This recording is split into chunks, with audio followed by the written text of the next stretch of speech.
WhatsApp, welcome back to gravity circle. क्या हालचाल मेरे प्यारे बच्चों। पिछले वीडियो में एंजाइम कैटेलिस्ट के बारे में हम लोगों ने बात कर ली थी और अब इसी टॉपिक को आज के वीडियो में भी हम लोग कंटिन्यू करने वाले हैं। एंजाइम कैटेलिस्ट या एंजाइम कैटेलिसिस, ये बात हम लोगों ने पिछले वीडियो में कर ली थी। क्या होते हैं एंजाइम, मुझे बताओ। एंजाइम्स क्या होते हैं? Enzymes are the nitrogenous compounds, protein in nature, high molecular weight containing compounds and are found in the living organism like plant and animals। इतनी बात हम सब लोगों को बहुत अच्छे तरीके से पता थी। फिर हम लोगों ने देखा था कि बहुत सारे टाइप के ऐसे एंजाइम्स होते हैं जो हमारी बॉडी से लेकर किसी और ऑर्गेनिज्म की बॉडी में काम करते हैं, जैसे इन्वर्टेस और जाइमेस हमने ईस्ट के अंदर पढ़ा था। लैक्टोबेसिलाई हमने लैक्टोबेसिलस नाम के बैक्टीरिया के अंदर पढ़ा था जो मिल्क को कर्ड में कन्वर्ट कर रहा था। उधर इन्वर्टेस और जाइमेस शुगर से अल्कोहल बनाने का काम कर रहे थे। फिर हमने हमारी बॉडी में देखा सलाइवरी अमाइलेस सलाइवा में, माल्टेस इंटेस्टाइन में, उसके अलावा पेप्सिन, ये सब हम लोगों ने एंजाइम्स देखे थे। फिर हम लोगों ने यूरिया को अमोनिया में कन्वर्ट करने के लिए यूरिएस देखा था। ऐसे बहुत सारे एंजाइम्स हम लोगों ने देखे थे।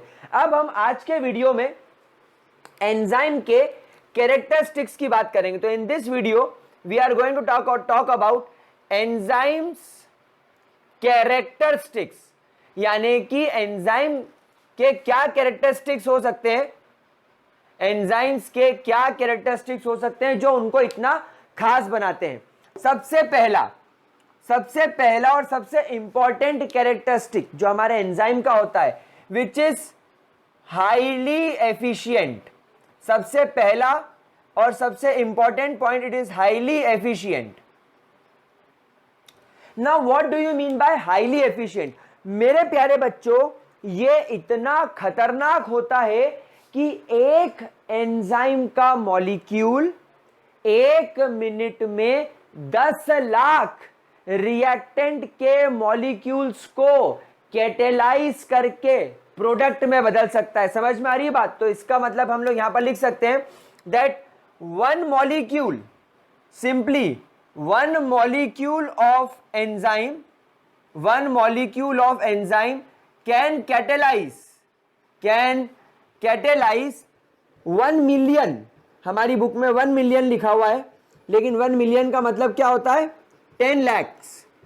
तो एक मॉलिक्यूल एंजाइम का can catalyse 1 million reactant molecules, 1 million reactant molecules in just 1 minute. यानी 1 मिनट में एक एंजाइम का मॉलिक्यूल 10 लाख रिएक्टेंट के मॉलिक्यूल्स को कैटेलाइज कर सकता है। कोई दिक्कत? अब भैया इससे फास्ट और क्या लोगे? समझ में आ रही बात? ये हार्दिक पांड्या से भी फास्ट है। कोई दिक्कत के अंदर? चलिए आगे बढ़ते हैं। सेकेंड बात करते हैं स्पेसिफिक नेचर की, that is they are highly specific in nature. Highly specific in nature. Sir specific का मतलब क्या होता है, मैं आपको बताता हूं। जैसे मैंने आप लोगों को पिछले वीडियो में बताया था कि यहां पर इन्वर्टेस नाम का अगर एंजाइम है तो इन्वर्टेस का काम क्या है? इन्वर्टेस का काम है शुगर को कन्वर्ट करना किसके अंदर? ग्लूकोज एंड फ्रक्टोज के अंदर। यह काम कौन करेगा? इन्वर्टेस। लेकिन मैंने आपको पिछले वीडियो में सिखाया था कि अगर आपके पास में ग्लूकोज है और ग्लूकोज से अल्कोहल बनाना है तो यह काम इन्वर्टेस नहीं करेगा। फिर इसके लिए आपको दूसरा एंजाइम लगेगा जिसका नाम है जाइमेस।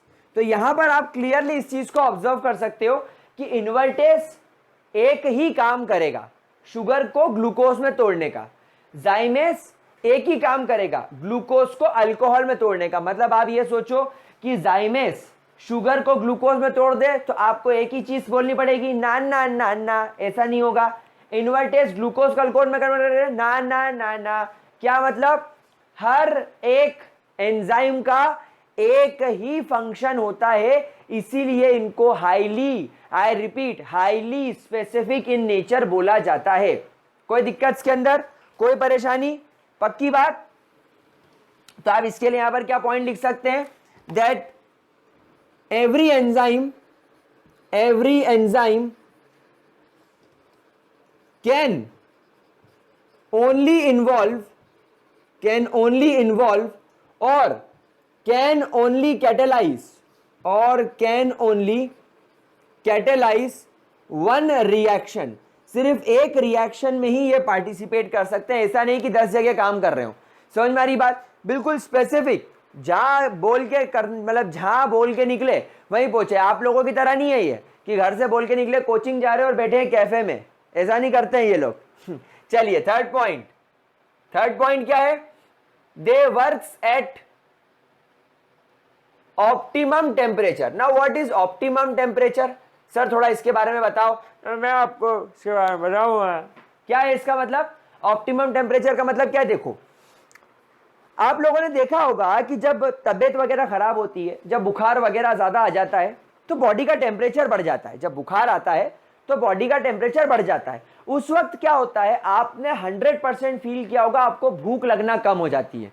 मतलब जब इंसान को बहुत ज्यादा टेम्परेचर बढ़ जाता है, बॉडी का बुखार आ जाता है, तब उस पर्सन को भूख लगना कम हो जाती है। कारण क्या, कारण है भूख कम लगने का?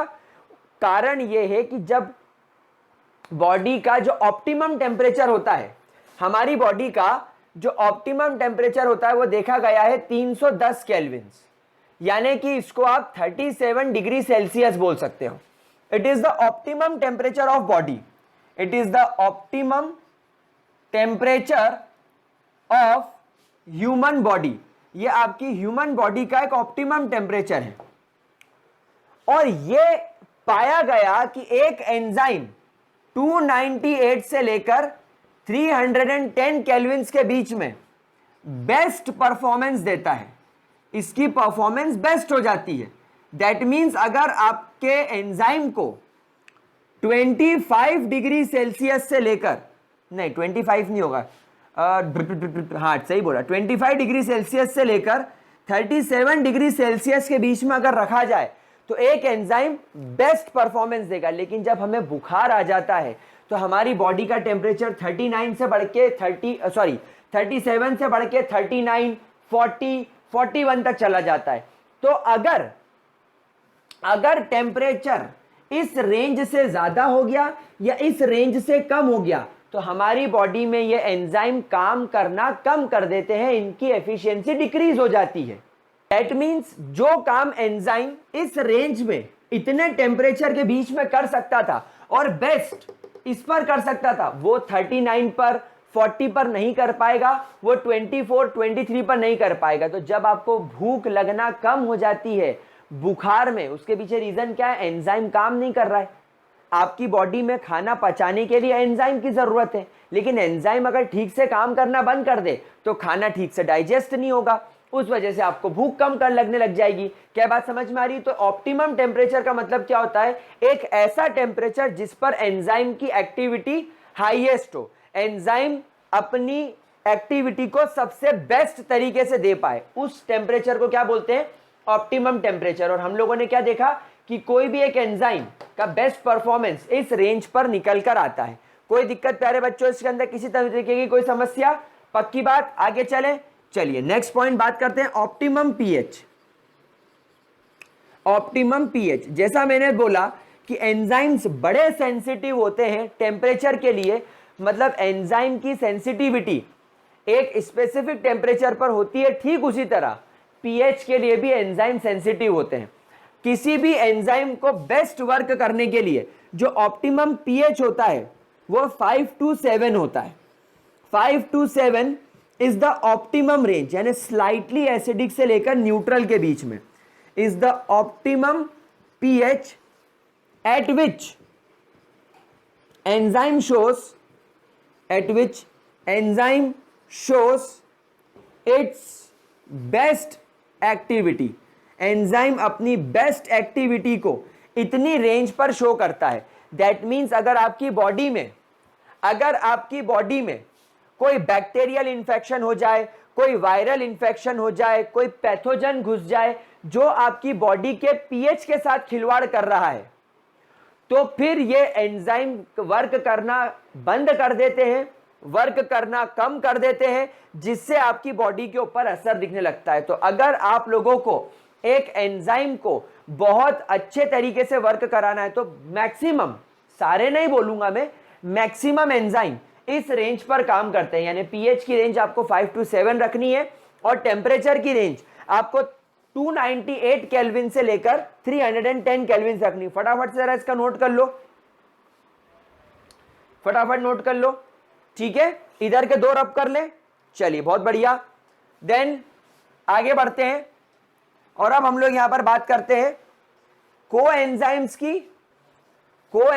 की एंड प्रमोटर्स की। नाउ व्हाट आर कोएंजाइम्स और एक्टिवेटर्स? प्रमोटर्स भी बोल सकते हैं, एक्टिवेटर्स भी बोल सकते हैं। तो यहां पर हम लोग बात करेंगे एक्टिवेटर्स एंड कोएंजाइम्स। प्यारे बच्चों, एक बात आप लोग हमेशा ध्यान रखिएगा, जितनी इंपॉर्टेंस आप लोगों को आपकी बॉडी चलाने के लिए कार्बोहाइड्रेट्स की होती है, जितनी इंपॉर्टेंस प्रोटीन्स की होती है, उतनी ही इंपॉर्टेंस हमारी बॉडी में विटामिन्स की भी होती है। Vitamins are very important for our body. क्यों? Because vitamins can act as coenzymes. Okay, यानी विटामिन्स कोएंजाइम की तरह काम कर सकते हैं। मतलब एंजाइम को उनकी एक्टिविटी बढ़ाने के लिए और एंजाइम को अपना काम एफिशिएंटली करने के लिए जो सपोर्टिंग रोल करेगा, जो उनको सपोर्ट करेगा, वो होंगे आपके coenzymes. And vitamins are the best coenzyme. तो व्हाट आर कोएंजाइम्स? तो हम बोलेंगे coenzymes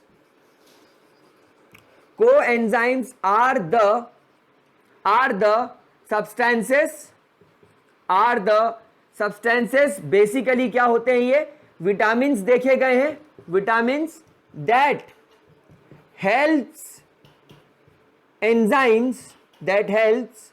enzymes to increase their efficiency। Enzymes की एफिशिएंसी को इंक्रीज करने में या एंजाइम्स के वर्क को और बेटर करने के लिए, एंजाइम की परफॉर्मेंस को बढ़ाने के लिए जो इनकी मदद करते हैं, जो इनके असिस्टेंट होते हैं, वो कौन कहलाते हैं? कोएंजाइम्स। और सबसे बेस्ट कोएंजाइम कौन है? विटामिन्स। विटामिन्स को माना गया है that vitamins are the best coenzymes. कोई दिक्कत? पक्की बात? किसी भी तरीके की कोई दिक्कत? अच्छा, एक बात मैं आपको और बता देता हूं, usually coenzymes should be non protein molecules. Coenzymes हमेशा नॉन प्रोटीन मॉलिक्यूल्स होते हैं। मतलब कि एंजाइम तो हम लोगों ने पढ़ा था प्रोटीन होते हैं, लेकिन जो कोएंजाइम होने चाहिए वो नॉन प्रोटीन मॉलिक्यूल होने चाहिए, जो सब्सटेंसेस होने चाहिए वो नॉन प्रोटीन होने चाहिए। और विटामिन्स नॉन प्रोटीन नेचर के होते हैं। क्या इसके अंदर कोई बात परेशान कर रही है? क्या ये चीज अच्छे तरीके से क्लियर हो गई? Okay, now what are activators? तो प्यारे बच्चों, एक्टिवेटर्स का मतलब समझो, ये यूजुअली आयंस होते हैं, या मिनरल्स होते हैं। यूजुअली दीज आर आयंस और मिनरल्स, या मैं ऐसा कह सकता हूं these are inorganic substances. Inorganic substances like Na positive, Mg di positive, K positive, Cl negative, OH negative etcetera. ये कुछ मिनरल या आयंस होते हैं, इनऑर्गेनिक सब्सटेंसेस होते हैं like Na positive, Mg positive, K positive, Cl negative, OH negative. इनका काम क्या होता है? ये एंजाइम्स के साथ टेम्पररीली अटैच हो जाते हैं ताकि उनकी एफिशिएंसी बढ़ जाए, ताकि उनके काम करने की जो क्षमता है वो बढ़ जाए। तो यहां पर हम इसको रब करेंगे। साइड वाला जरा एक बार फटाफट से देख लो, हटाए, ये वाला रब कर दे। चलिए, अगर बेटा नहीं लिखा हो तो प्लीज आप वीडियो को थोड़ा सा बैक करके लिख लीजिएगा। तो एक्टिवेटर्स का काम क्या होता है? They attaches with the enzymes with the enzymes temporarily, कैसे अटैच करते हैं, टेम्पररीली अटैच करते हैं, ठीक है, temporarily, and increases the activity of catalyst and increases the activity of enzyme, enzyme की एक्टिविटी को ये इंक्रीज कर देते हैं और उसे क्या बोलते हैं, एक्टिवेटर, मतलब एंजाइम को एक्टिवेट कर देना, सीधी सी भाषा में एंजाइम को क्या कर देना, एक्टिवेट कर देना। तो एक्टिवेटर्स के एग्जांपल्स कौन है, सारे inorganic substances, Na positive, Mg di positive, K positive, Cl negative, है ना, यूजुअली ये देखे गए सारे मेटल आयंस देखे गए हैं। समझ में आ रही बात आपको? तो Cl नेगेटिव, OH नेगेटिव अगर आप ना लिखें, क्योंकि ऐसा बोला जाता है कि जितने मेटल आयंस होते हैं बस उन्हीं को माना जाता है, तो अभी के लिए हम लोग सिर्फ मेटल आयंस को ही फॉलो करते हैं, Cu di positive, CO di positive, इस तरीके के जितने भी आपके मेटल आयंस हैं बस आप तो वो याद रखो, बाकी सब हटाओ। और एक्टिव कोएंजाइम समझ में आ गया, ये भी नॉन प्रोटीनेशियस सब्सटेंसेस होते हैं जैसे विटामिन, जो एक एंजाइम की एफिशिएंसी को बढ़ा देते हैं, उसकी एक्टिविटी को इंक्रीज कर देते हैं। क्या यहां तक किसी भी तरीके का कोई डाउट? पक्की बात, फटाफट से इसको जरा नोट कर लीजिए, इसको जरा नोट कर लो इतना, ताकि अपन नेक्स्ट पॉइंट की तरफ चले। मैं हट रहा हूं, नोट करो। चलिए, तो क्या इतना मेरे लाडले गुलगुलों ने लिख लिया, और मेरा सरकारी अस्पताल के टूटे हुए बेंच, मेरे चूसे हुए आम के गठले, अगले पॉइंट की तरफ आगे बढ़ता है। चलिए, 6 पॉइंट क्या है, they are influenced by inhibitors and poisons, मतलब एंजाइम भी पॉइजन्स या इनिबिटर की वजह से इन्फ्लुएंस हुए थे। याद करो, पॉइजन सिखाया था मैंने, प्रमोटर एंड पॉइजन, कैटलिस्ट में क्या थे पॉइजन, वहां पर मैंने आप लोगों को हाबर प्रोसेस के अंदर जो आयरन कैटलिस्ट होता है उसके लिए कार्बन मोनोऑक्साइड और आर्सेनिक सिखाया था कि पॉइजन होते हैं। वो क्या करते थे, वो एंजाइम वो कैटलिस्ट की एक्टिविटी को डिक्रीज कर देते थे। ठीक उसी तरह यहां पर भी अगर आपका एंजाइम एक कैटलिस्ट की तरह काम कर रहा है तो एंजाइम भी एक तरीके का कैटलिस्ट है, तो एंजाइम भी इनिबिटर्स या पॉइजन्स की वजह से अपनी एक्टिविटी को डिक्रीज होता हुआ पाएगा। तो यहां पर भी हम लोग एक बात ध्यान रखेंगे, that poisons and inhibitors are,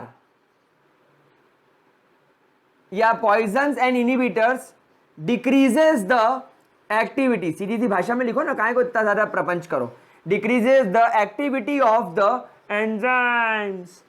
ये लोग हमारे एंजाइम्स की एक्टिविटी को डिक्रीज कर देते हैं सर, क्या है बात समझ में आ रही? कोई दिक्कत इसके अंदर? पक्की बात।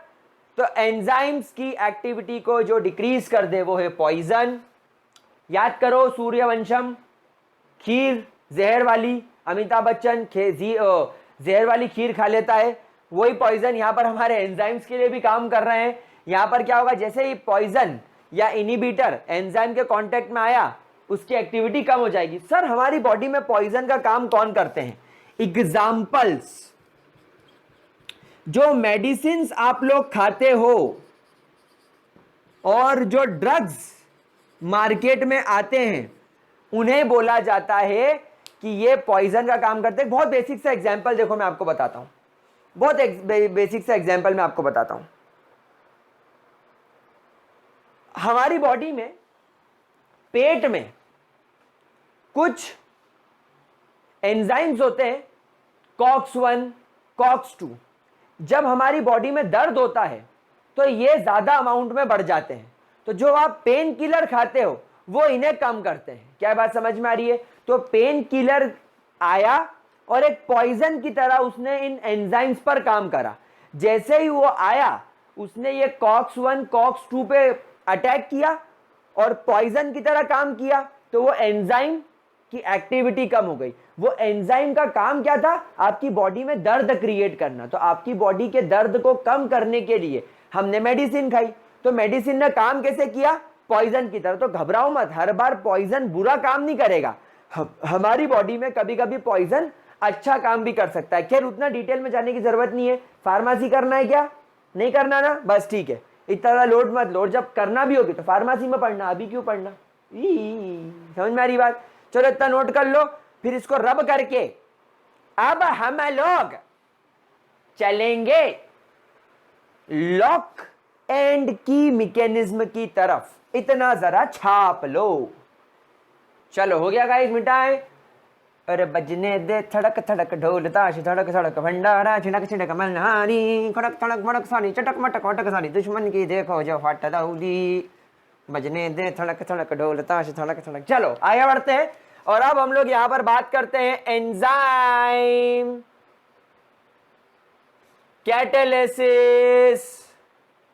CATALYSIS enzyme catalysis mechanism.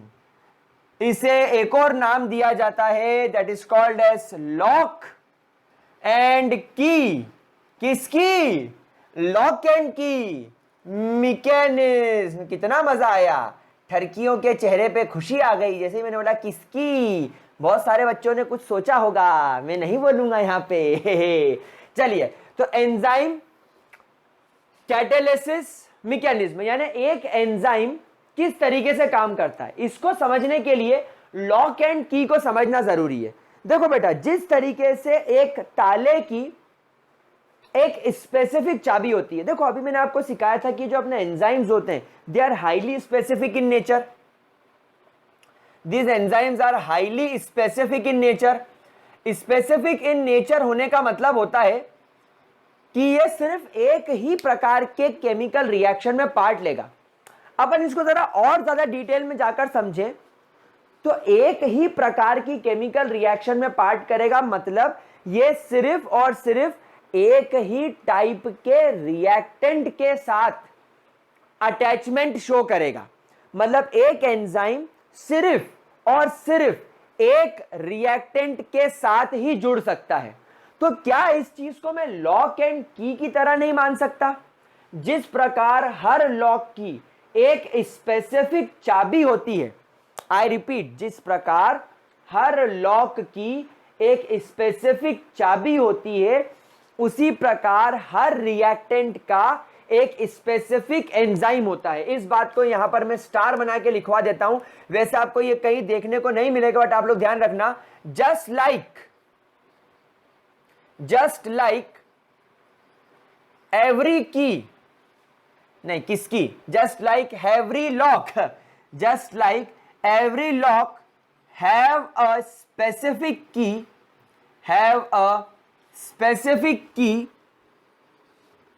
Similarly,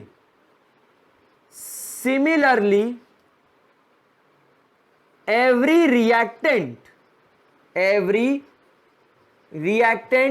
have a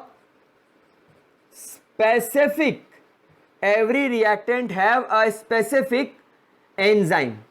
क्या ये बात समझ में आ रही है आप लोगों को? क्या इसके अंदर किसी भी तरीके की कोई दिक्कत? तो लॉक को ओपन करने के लिए चाबी चाहिए, उसी तरह रिएक्टेंट को प्रोडक्ट बनाने के लिए एंजाइम चाहिए। क्या बात समझ में आ गई? कोई दिक्कत? नाउ लॉक एंड की का मतलब क्या है? देखो, लॉक का एक स्पेसिफिक शेप होता है।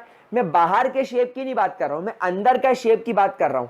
तो लॉक के अंदर एक स्पेसिफिक शेप होता है और की, हर चाबी का एक स्पेसिफिक शेप होता है। जैसे ही वो चाबी लॉक के अंदर एंटर करती है, वो शेप दोनों का कॉम्प्लीमेंट्री होने की वजह से लॉक के अंदर की प्रॉपर्ली इंसर्ट हो जाती है और आप जैसे उसको टर्न करते हो लॉक खुल जाता है। ठीक उसी तरह यह कहा जाता है कि अगर आपके पास में लेट से एक इस तरीके का एंजाइम है, लेट से आपके पास में एक इस शेप का एंजाइम है,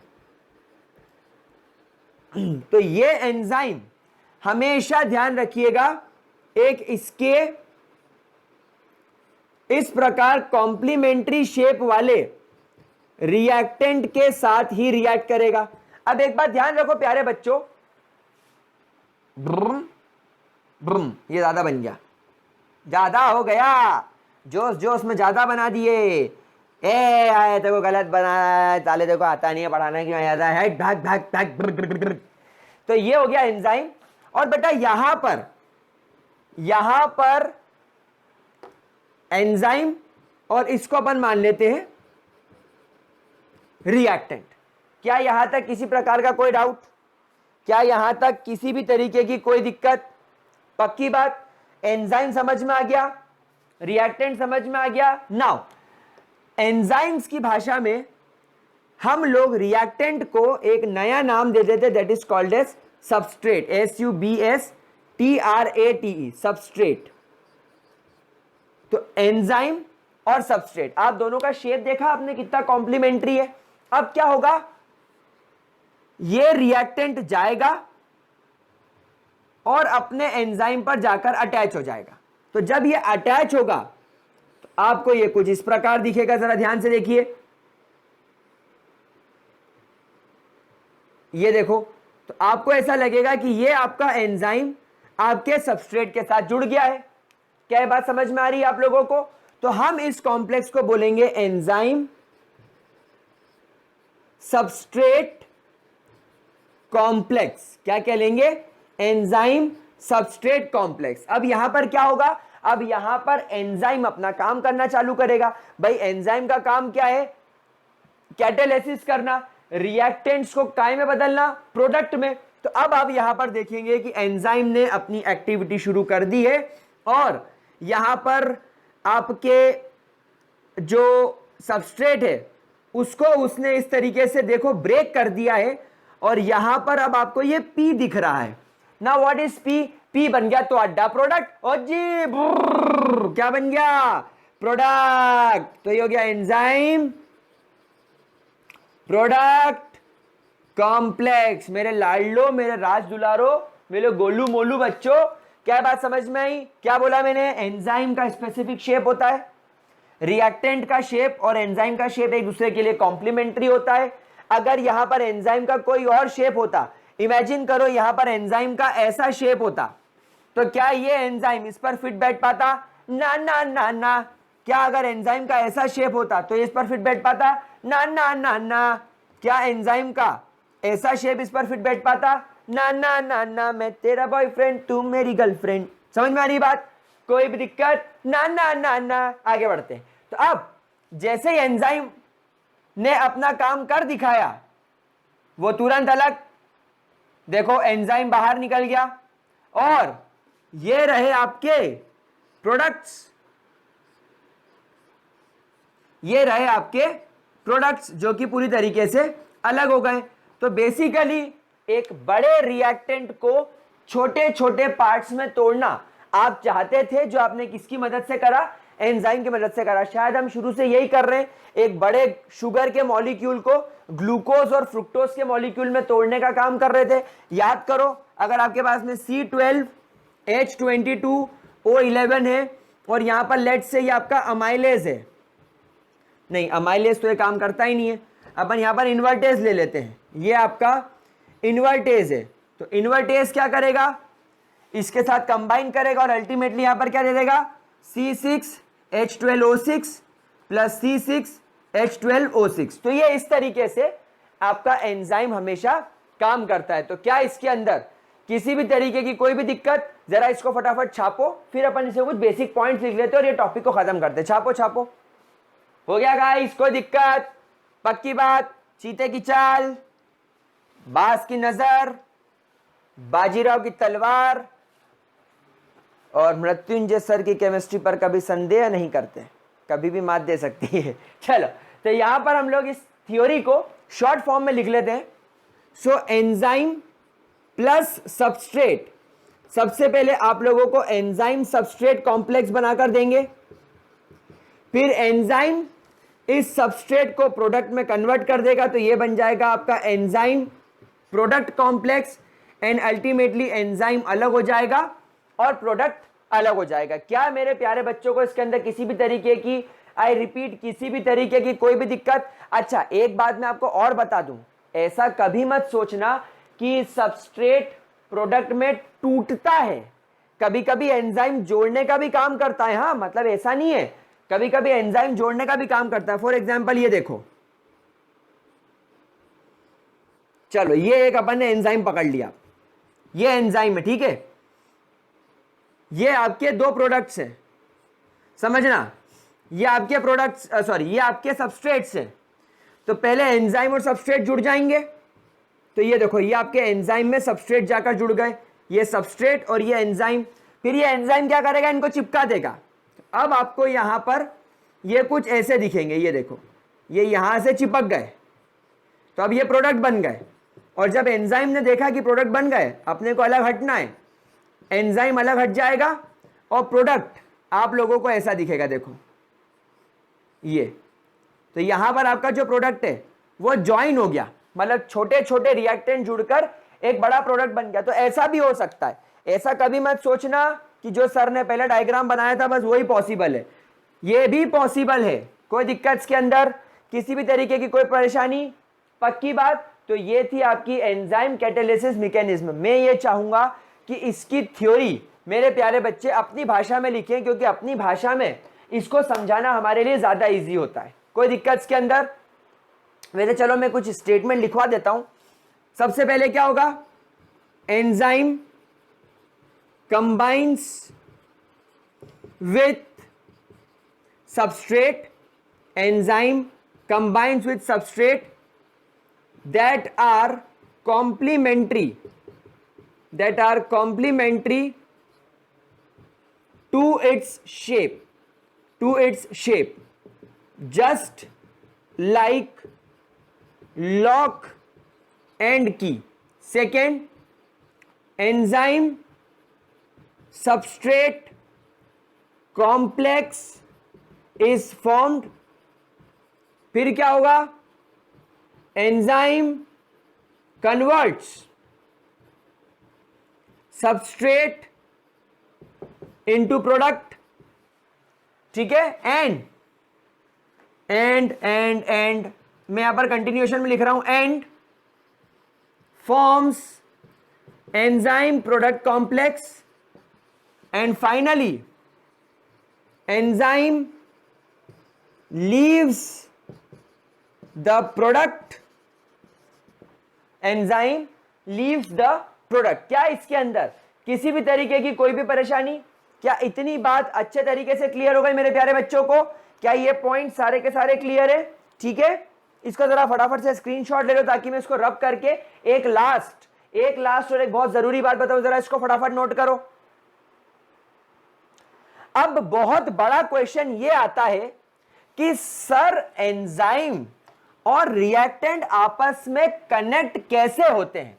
भाई ताले में तो चाबी हम डालते हैं और हम एक्सटर्नल फोर्स लगा के घुमाते हैं, तो यहां पर रिएक्टेंट और एंजाइम को जोड़ता कौन है? फेविकोल से। क्या ऐसा होता है? नहीं। तो यहां पर मेरे प्यारे बच्चे इस पॉइंट को ध्यान से देखेंगे। Let's say this is your enzyme, तो आप लोग सब जानते हैं कि यहां पर आपका रिएक्टेंट आकर जुड़ेगा, तो बेटा इन साइट्स को बोलते हैं एक्टिव साइट्स। क्या बोलते हैं? इन साइट्स को क्या बोलते हैं? Active sites. और ये एक्टिव साइट्स के अंदर कुछ फंक्शनल ग्रुप्स होते हैं, यहां पर कुछ फंक्शनल ग्रुप्स प्रेजेंट होते हैं, like COOH, like OH, like SO3H etcetera, like NH। इस तरीके के कुछ फंक्शनल ग्रुप्स यहां पर प्रेजेंट होते हैं। समझ में आ रही है बात? और ठीक रिएक्टेंट्स के भी उन पॉइंट्स पर जो इस पर आकर फिट होगा उस पर भी कुछ फंक्शनल ग्रुप्स होते हैं। तो रिएक्टेंट के फंक्शनल ग्रुप्स और एंजाइम के फंक्शनल ग्रुप के अंदर vendor wall force of attraction develop होता है और उसकी वजह से इनके बीच में अटैचमेंट होता है। तो यहां पर हम लोग एक बात लिख लेंगे, the active sites of enzymes, the active sites of enzymes have some functional groups have some functional groups that attaches the active site of enzyme to the reactants तो मेरे प्यारे बच्चों, ये जो शेप है ये आपको समझाने के लिए था। रियलिटी में क्या होता है, एंजाइम और रिएक्टेंट्स के बीच में जो फंक्शनल ग्रुप होते हैं वो कुछ स्पेसिफिक पोजीशन पर ही होते हैं और वो वहां पर आकर अटैच हो जाते हैं। जैसे देखो मैं आपको एग्जांपल बताऊं, जैसे मान लो ये आपका एक्टिव साइट है, ये आपका एंजाइम का एक्टिव साइट है, ठीक है, ये अपने एंजाइम का एक्टिव साइट और यहां पर आपका ये COOH ग्रुप है। अब यहां पर जैसे आपका रिएक्टेंट आया, ये आपका रिएक्टेंट आया, तो रिएक्टेंट के यहां पर क्या होगा, रिएक्टेंट के यहां पर हो सकता है N H और H हो। समझ में आ रही बात आपको? तो यहां पर ये नाइट्रोजन मतलब ये हाइड्रोजन इसके ऑक्सीजन के साथ और ये हाइड्रोजन इसके ऑक्सीजन के साथ कौन सा बॉन्ड बना लेगा, हाइड्रोजन बॉन्ड। और हाइड्रोजन बॉन्ड जैसे ही बना, इन दोनों के बीच में बॉन्डिंग जैसे ही हुई, ये आपस में चिपक गए, ये आपस में चिपक गए इस तरीके से। ये देखो इनके बीच में बॉन्डिंग हो गई तो ये आपस में इस तरीके से चिपक गए।